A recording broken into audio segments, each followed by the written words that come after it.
தேவ அன்பு ஊழியங்கள் மூலமாய் மீண்டும் உங்களை சந்திப்பதில் மிக்க மகிழ்ச்சி அடைகிறேன். அன்பு பிரியமானவர்களே, யோசுவா என்ற புத்தகத்திலே 10ஆம் அதிகாரம் 12ஆம் வசனத்தை நான் இப்பொழுது வாசிக்கிறேன்.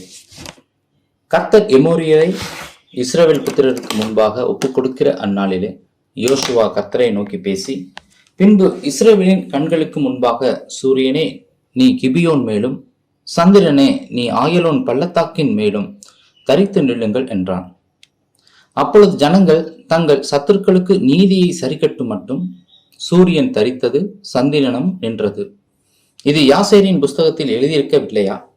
அப்படியே சூரியன் அஸ்தமிக்க தீவிரிக்காமல் ஏறக்குறைய ஒரு பகல் முழுவதும் நடுவானத்தில் நின்றது. இப்படி கர்த்தர் ஒரு மனிதனுடைய சொல் கேட்ட அந்நாளையொத்த நாள் அதற்கு முன்னும் இல்லை, அதற்கு பின்னும் இல்லை. கர்த்தர் இஸ்ரவேலுக்காக யுத்தம் பண்ணினார்.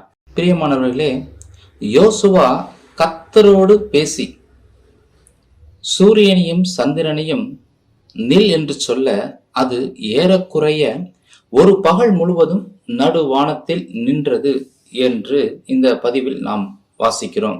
இது எப்படி நடந்திருக்குன்னு கொஞ்சம் யூகிக்க முடிகிறதா? இந்த வசனத்தின் ஆழங்களை புரிந்து கொள்வதற்கு சற்று நாம் இந்த பிரபஞ்சம் எப்படி இயங்குகிறது என்பதை நாம் புரிந்து கொள்ள வேண்டும். கேலக்சியை பற்றி நாம் பார்த்து வருவோம். கேலக்சி அப்படின்னா பல நட்சத்திரங்களின் கூட்டு அமைப்பைத்தான் நாம் கேலக்சி என்கிறோம். ஒவ்வொரு நட்சத்திரமும் என்ன செய்கிறது? அதன் மையத்தை வைத்து சுற்றி வருகிறதை நாம் இந்த படத்தில் காண முடிகிறது. இதற்கு ஒரு வசனம் வாசிப்போம். சங்கீத புத்தகம் 19ஆம் அதிகாரம் 4-5 வசனங்களில் நாம் படித்தோம் என்றால், அவைகளில் சூரியனுக்கு ஒரு கூடாரத்தை ஸ்தாபித்தார். 5ஆம் வசனத்துல தன் பாதையில் ஓட மகிழ்ச்சியா இருக்கிறது அப்படின்னு என்று சொல்லப்படுது. சூரியனும் என்ன செய்கிறது? அது தன் மையத்தை வைத்து சுற்றி கொண்டு இருக்கிறது என்பதை இந்த வசனம் நம்மளுக்கு தெளிவுபடுத்தி காட்டுகிறது. இப்ப என்ன கேள்வி அப்படின்னா, சூரியனை பார்த்து நில் அப்படின்னு என்று சொன்ன யோசுவா, சூரியன் ஒரு இடத்தில் நின்றிருக்க வேண்டும் என்றால் என்ன நடந்திருக்க வேண்டும் அப்படி என்பதை நாம் ஆராய்ந்து பார்ப்போம். அதற்கு பூமி எப்படி இயங்குகிறது என்பதை நாம் அறிந்த ஒன்றே. அது தன்னைத்தானே சுற்றி கொண்டு சூரியனையும் சுற்றி வருகிறது. இப்படி தன்னைத்தானே சுற்றி வருவதனால் இரவு பகல் என்று மாறி மாறி வருகிறது. இதைத்தான் நாம் ஒரு நாள் என்றும் 24 மணி நேரம் என்றும் கணக்கெடுக்கிறோம். என்னைக்காவது பூமி சுற்றுவதை நிறுத்தி இருந்தால் என்ன நடந்திருக்கும் அப்படின்னு யோசிச்சிருக்கீங்களா? பூமி சுற்றுவதை நிறுத்தி இருந்தால் என்ன நடந்திருக்கும் அப்படின்னா, ஒரு எக்ஸாம்பிள் சொல்றேன். பஸ்ல நம்ம போய்கொண்டு இருக்கோம். திடீர்னு சடன் பிரேக் போட்டா என்ன நடக்கும்? உள்ள இருக்க நாம் உட்கார்ந்துட்டு இருக்கும்போது கொஞ்சம் அப்படி தூக்கி எறிவோம் இல்லையா? அது போல பூமி தன்னைத்தானே சுற்றுவதை சடனா நிப்பாட்டி இருந்தா நாம என்ன செஞ்சிருப்போம்? கொஞ்சம் தூக்கி எறியப்பட்டிருப்போம். இந்த பூமியே கொலாப்ஸ் ஆயிருக்கும். அப்படி நடக்காம என்ன நடந்திருக்கணும் அப்படின்னா, பூமி எந்த வேகத்துல சுத்தி கொண்டு இருக்கிறதோ அதே வேகத்துல என்ன செஞ்சிருக்கு? சூரியன் தன்னை சுற்றுப்பாதையை விட்டு விலகி அது என்ன செய்திருக்கு? விலகிருக்கு. இதுல என்னங்க பெரிய அதிசயம் அப்படின்னு கேக்குறீங்களா? 19ஆம் அதிகாரம் 4ஆம் வசனம் 5ஆம் வசனம் சங்கீத புத்தகத்தை நம்ம படிச்சோம். அது தன் பாதையில் என்ன செய்து கொண்டு ஓடிக்கொண்டிருக்கிறது. இப்பொழுது சூரியன் தன் பாதையை மாற்றுகிறது. இப்ப சூரியன் தன் பாதையை மாற்றினா என்ன நடக்கும்? இன்னொரு நட்சத்திரத்தோட மோத வேண்டிய சூழ்நிலை இருக்கும். இப்படி நடந்திருந்தா இந்நேரம் என்ன செய்திருக்கும்?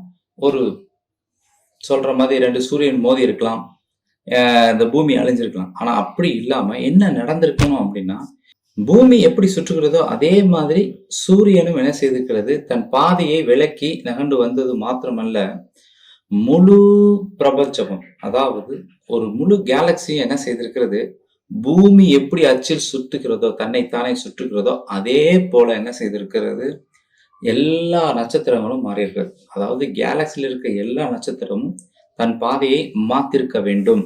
அன்பு பிரியமானவர்களே, யோசுவா கர்த்தருடன் பேசி அந்த நாட்களில் நடந்த ஜீரணிக்க முடியாத மிகப்பெரிய நிகழ்வு பதிவு செய்யப்பட்டிருக்கிறது. நீங்களும் நானும் என் ஜெபத்தை ஆண்டவர் கேட்பாரா என்று ஒரு கேள்வி நமக்குள்ள இருந்தா அதை இன்றோடு இதிலிருந்து எடுத்துருங்க. வேத வசனம் ஆம் என்றும் ஆமேன் என்றும் தான் இருக்கிறது. அப்படி இருக்கும் பொழுது கர்த்தர் என்ன செய்கிறார்? தன் பிள்ளைகள் என்ன பேசுவார்கள் என்பதை கவனமாய் கேட்கிற தேவனாய் இருக்கிறார்.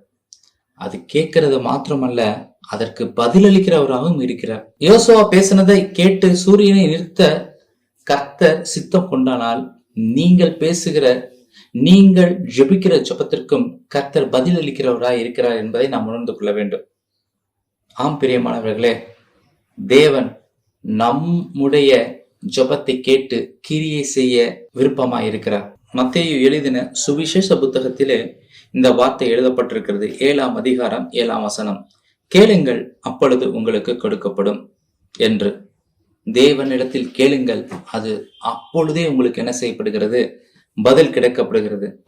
ஒரு விஷயத்தை நன்கு கவனித்துக் கொள்ளுங்கள் பிரியமானவர்களே, தேவனிடத்திலிருந்து 2 பதில் வரலாம். ஒன்னு எஸ் ஆர் நோ. ஒருவேளை நோன்னு வந்துச்சுன்னா, என் ஜெபத்தை கேட்கலன்னு நினைக்காதீங்க. நீங்க பேசுறதுக்கு அவர் ரெஸ்பான்ஸ் பண்ணி நோ என்ற ஆன்சரை சொல்லியிருக்கிறார் என்பதை நீங்க உணர்ந்துக்கணும். எஸ்ன்னு சொல்லி உங்களுக்கு கொடுக்கிறவராகவும் இருக்கிறான்னு சொல்லணும். கர்த்தர் உங்களுடைய ஜெபத்தை கேட்டு எது உனக்கு தகுதி என்பதை உணர்ந்து என்ன செய்கிறார்? அவர் பதிலளிக்கிறார். அவர் பதிலளிக்கிற தேவன் என்பதை மறந்து போயிடாதீங்க. கர்த்தர் உங்களுடைய காரியம் வெற்றி சிறக்க பண்ணுவாராக. God bless you.